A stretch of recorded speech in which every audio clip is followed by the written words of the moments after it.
Hey guys, welcome back to my channel. Today we are reviewing Blink Twice, which is Zoe Kravitz's directorial debut and stars Channing Tatum, Naomie, Ackie and Adria Arjona. The film functions as a thriller that sees a cocktail waitress befriend and kind of fall for a tech billionaire while at a fundraising gala, and is then invited to go and spend some time with him out on his tropical island, where sinister things start to turn around and everything is not all as it seems. Blink Twice is similar, I think, in terms of both quality and style to last year's The Menu. It's quite quirky and fun with its tone and style, even though it's dealing with some quite sinister subjects and themes, but also it doesn't quite fully nail and exploit the premise that it sets up. I think one thing that Blink Twice does really well is the vibe that it sets up. Like, first off, the film is just very colourful. I think Zoe Kravitz clearly had a fantastic eye for the detail and the visual colour used in this film. It's very vibrant, the kind of contrasting colours of different props in a scene really pop and stand out. Everything just kind of looks revitalising and lively and fun and energetic, and I think that is also reflected in the editing as well.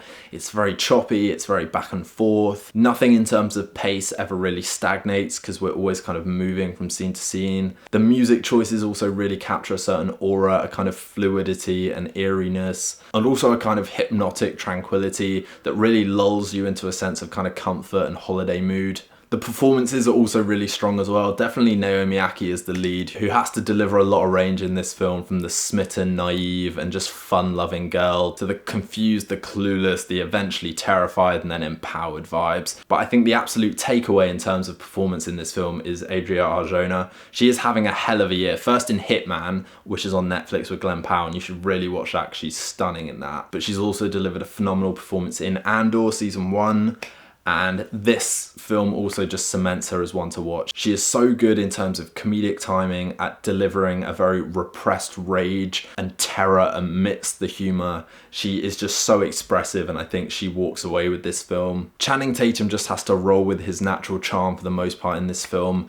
And I think his kind of sinister side, although okay, is sort of akin to Chris Hemsworth in Bad Times at the El Royale, the first time he really kind of went for a villain role. Like, I think it was okay, and the few scenes where we got to see that side of him were decent, but I don't think it was too convincingly natural at coming out. And I think the film needed a bit more screen time devoted to that side of Channing Tatum's character to really sell me on him. Where this film was a letdown for me was just in terms of the general plot mechanics and the kind of way it sets up, gets revealed and pays off at the end. I think it's partly due to the choppiness of the editing style, which I think, while it was really effective early on, when it comes to the flow of the film in terms of revelations, discovering things, paying things off later on, it doesn't allow too much build up and catharsis, and it doesn't let us live too much in the moments of horror. It doesn't let us live too much in the moments of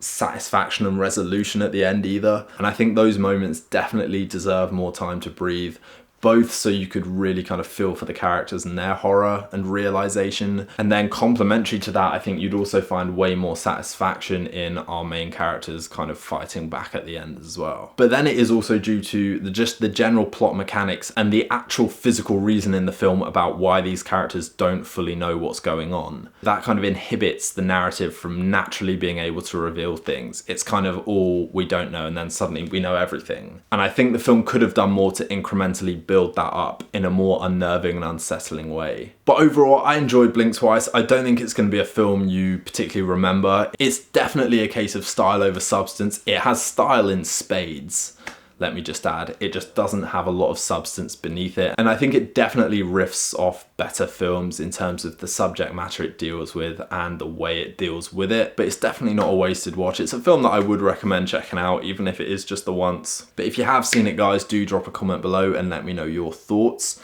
Please also consider liking and subscribing to the channel. That is always a huge help for me. And in the meantime, we'll see you for the next review.